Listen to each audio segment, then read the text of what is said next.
badbaado qaran hadda ma samays inay samaysato ma aha kula taarto inay samaysmo ma samaysmi karto waa kuu sheegay sababta u samaysmi karto shacabka bisilan ku dhahay shacabka Soomaaliyeed gaar ahaan magaalada Muqdisho degan oo soo maray dhibaatooyin fara badan tan iyo 32 sanadood dhibaato ku soo jiray oo laga yaabo dhalinyaradan qaar kamid ah inay ku dhasheen dhibaatadaas iyadoo jirta diyaar uma aha in dushada lagu dagaalamo diyaar uma aha siyaasiyiintu shalayba madaxweynaha kamid ah dadkii badbaado qaran horkacay haddii uu diido oo wixii shalay uu isagu uu diidana haddii uu doono maxaa diidaya in ciidan la dagaalamo badbaado qaran ay abuurmaan ku sheegaba siyaasiyiintu haddii doonaan waa abuuri karaan waxaas oo kale laakiin siyaasiyiintu shacab u dagaalamay u baahan yihiin siyaasiyiintu shalay ma noqonayso wax kalena ma ahan ku dhahaba aniga ma kuliya caqligayga ma aha bulshada Soomaaliyeed ayaa ka bislaataan ku dhahay inay dibdaba magaaladooda u dagaalamaan waa arto waxay dhisteen diyaar uma aha inay dagaalamaan ma garatay rag badanna way ka hadleen hadda anigu ugu ma horeeyo qof dhahay suuragal maaha waxa indha cadaa suuragal maaha yiri Cabdi Xasan Cawaale qaybjida in suuragal maaha yiri ma garatay umana maleeymaya hadda magaalada Muqdisho iyo wixii ka jiray iyo dagaaladii qof ka ogana jirto aniga haddeer xukuumad dawladda waa dhaliili jiray waa ogtahay marar badan dhaliilay wax badan qofiga dhaliilay uga waayay waxaan sa arkay inaan wiiqayno qarannimadeena annagoo u hiilinayna maamul goboleedyo annagoo u hiilinayna waana sida shalay qaranka Soomaaliyeed oo ku dumay inay jabhada inta kaceen oo maamul dawladda hoos galeen ay kadib wadanka dib u dumiyeen kadib dhis waayeen anigu hadda waxaan leeyahay ma hayno dawlad la isku dul dagaalamo oo xarjid lagu dul gala ma hayno anigu waxaan inaa dawladda soo kabkabayay kabkab ku jirta bulsho Soomaaliyeed oo daalan oo dhiban oo kadeedana waa oo la kadeedayna waxa way waa joogtaa maamulada waa la xilay jamhadii way lamid yihiin dabcan maxay ka duwan yihiin jamhadii maxay ka duwan jabhadu waa hubeysanaayeen dawladda raxma ka soo horjeedin Puntland iyo Jubbaland fiiri anigu hadal ma fiirinayo waxaan fiirinayaa shaqada socota horta dawladda dhexe ay ugu mastagaashayn dawladda sharci bay u weysay baarlamaan bay leeyihiin dastuurkii dawladda aan ku dhameeyo su'aashana ku dhameeyo see jabhad loo oran karo su'aashan ku dhameeyo wasiir fiiri waxa isu eg dhaqanka isu eg adigu ma ogtahay magaca harta la bax kitaabka ma nima inta soo qaata ku gudilay adiga oo ku dhahay kitaab ku gudilaya kitaab wata ilaahay dartiisan gudilay kullee ilaahay fiiri dhaqanka la fiirina dadkii horta waxa waaye dawladda dhexe waa weeqayaan dawladda shisheeyana waa hoos galeen laba ma tahay saddex waana hubaysan yihiin inay hubaysan yihiin hubka inay haystaan sharci bay u haystaan ma diidani galadma waxaan ka qoraynaa Puntland iyo Jubbaland jamhadii bay la mid yihiin hab dhaqankii leeyihiin dawladda riday aniga magacu ma khuseeyo hab dhaqankii leeyihiin Jubbaland kaliya ma Soomaaliland ku dar annaga ma ogtahay fiiri waxaan dawladnimo noogu dhismayn inaan boomboolino ma aha midda kale annaga qaranka Soomaaliyeed ayaana matala oo madaxtooyadan jooga Muqdisho iyo calankeedana matala maamul goboleed annaga la matala calankan iyo haddaan marka annagu aan hayba inta naqano beelas naqano aan maamul goboleeda ku aruurno qarankeenaan wiiqaynaa marka waxba iyo dhib ugu haysa aniga hab dhaqanku hadduu isu ekaado magacu macno male laba qodob ay saddex qodob kala midaysan yihiin jabhadihi kow inay maamulka dhex ka soo horjeedaan labo inay dawladda shay hoos galeen saddex inay hubaysan yihiin hadday hubkoodu sharci waa leedahay iyo hadduuna ahayn taas dood kale waay laakiin waa laba dhaqankii un waaye waana ku wiiqanay haddana anigu waxa hadda maanta aan u qaylinayo oo shalay weliba aniga aanoo dawladda dhaliili jiray aan maanta dawladda u garab taaganahay oo aan u eedeynayo waxa waaye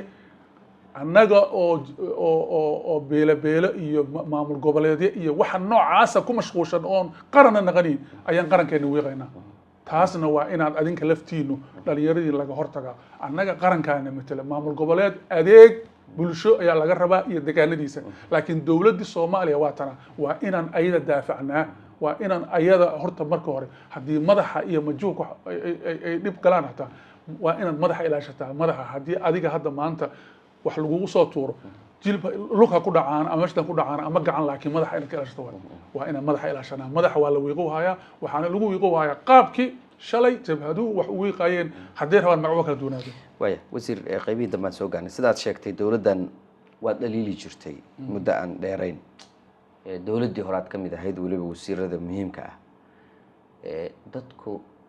waxay arkaan in wasiir xasan xundubay jimcaale hal mar uu 300 digri u wareegay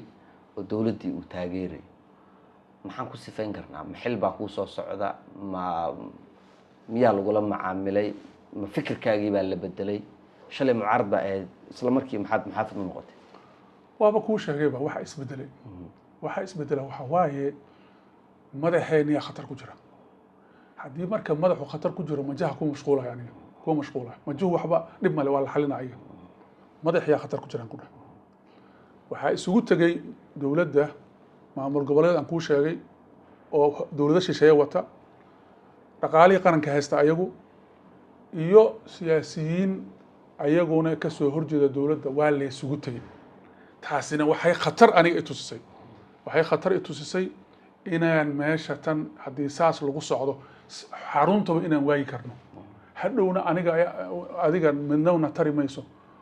waxna tari maysa maamul goboleed waxuna taraa male waayo maamul goboleed wax la aqoonsaya maaha qodobkaas markii lagu daro labada dowladood oo diriskana annaga waad ogtahay dhul Soomaaliyeed ayaa jira oo xilligii gumeystaa lagu wareejiyay waad ogtahay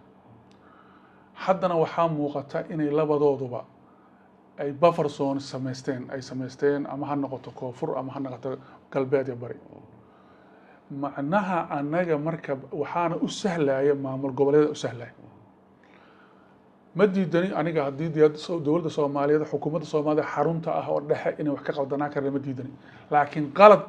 maamul goboleed ku jiraan iyo qalad oo ku jiro dowladda dhexe haddii anigu aan u arko in dowladda dhexe khatar gelayso ayadoo khaladku ku jirta waa inaan gudahan ka saxaa haddana aniga haddeer ma aamusni laakiin waxa i kala wareejiyey maba qarinayo waxa i kala wareejiyey waxa waaye khatarta aan dareemay xaruntii dowladda dhexe ay ku jirto waaye sidii waxay u dhaqmayaan dowlada madax bannaan ayay u dhaqmayaan ayagiyaa raba inay dowladaha la macaamilaan ayagiyaa raba safiirada in la macaamilaan ayagiyaaba dowlad gaar raba inay noqdaan waxyaabahaasini haddaan xataa hadda aan indhaha iska tirno dowladnimadeenay wiiqayaan laakiin tabashada maanta ay qabaan madaxweyne xasan sheekh maxamuud iyo ra'iisul wasaare xamse shalay way kula socdeen waxayna aaminsanaayeen inay sax tahay oo Siciid Dani iyo Axmed Madoobe shalay dowladdii adigu aad ka mid ahayd markay la dagaalayeen madaxweynuhu u sacabtumay marka maantay yaa qaldan fiiri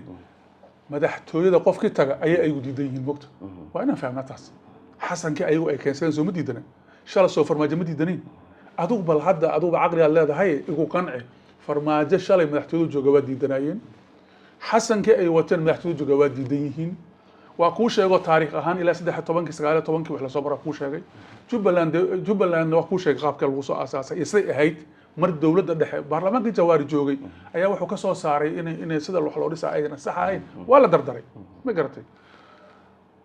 Puntland dee weligeed maamulka dhexe waa is haysteen ayagoo isku toosan baan weligii ma arag meeshay ka qalloocatana waxay tahay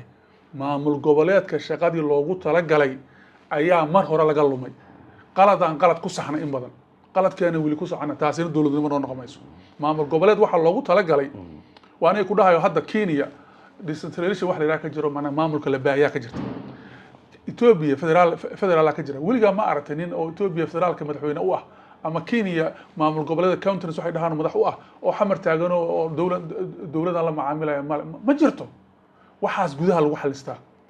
meesha marka waxay tahay haddii marka maamul goboleed sidii dowladda madax bannaan u dhaqmaan oo dowlado kale ku xirtaan oo aysan maalin walbana ay dowladooda la dagaashan yihiin waayo dowlado kale ku xiran yihiin maxaa keena in la dagaalamaan dowlado kale ku xiran yihiin maxaa keena in la dagaalamaan hanti qaran ayay haystaan oo gaara ka soo qaad hadda haddii Soomaaliland ayna dekada berbera haysan lahayn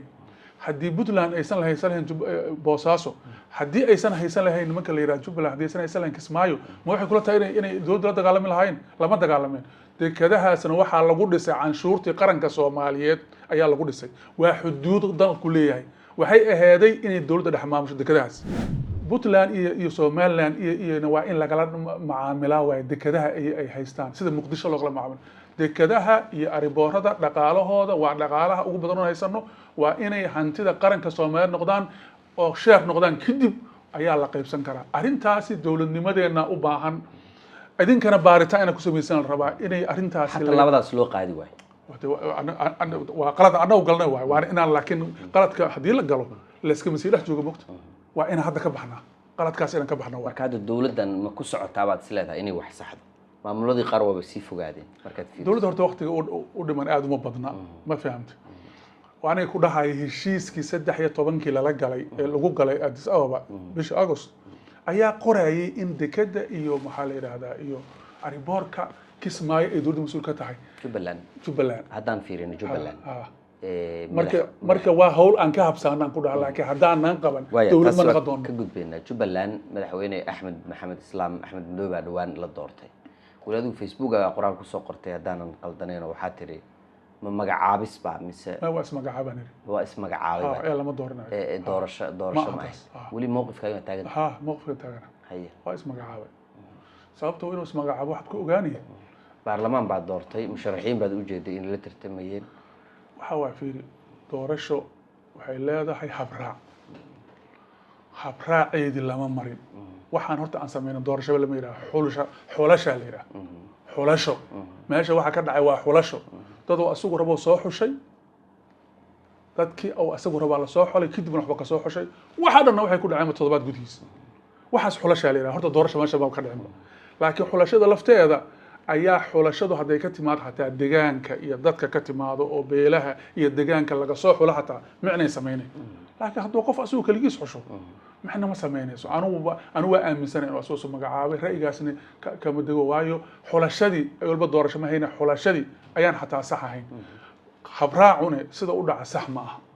dawladdu siday ugu falcelisay ka war ciidankii la geeyay raaska dagaalkii kuma faraxsan intaas aniga waa dhaliishana sida ugu falcelisay waa dhaliishanahay laakiin qaladaad dhaca waay sida horta waxa way qofku markuu mucaarid yahay hadal u beeca markuu dawladana wax qabad laga rabaa wax qabadkuna qalada ka dhacay qofka wax qabanay qalada ka dhacay ma garata yani waxa waaye habkii bakraaska bani loo maamulay anigu runtii ma aadan u dhaliishanahay waana dhaliishanahay laakiin waxay kamid tahay qaladaadkii wax laga barta loo baahan yahay ma fahamtay adiga marka taas waxa waaye ma inkiri karno inay qalad yahay laakiin waan wax ka barano waa